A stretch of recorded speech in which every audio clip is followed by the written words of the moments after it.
told you yet today. I'm in love with loving you.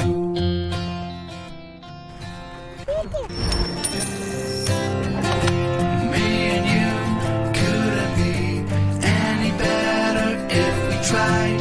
Nothing else means a thing as long as we're together.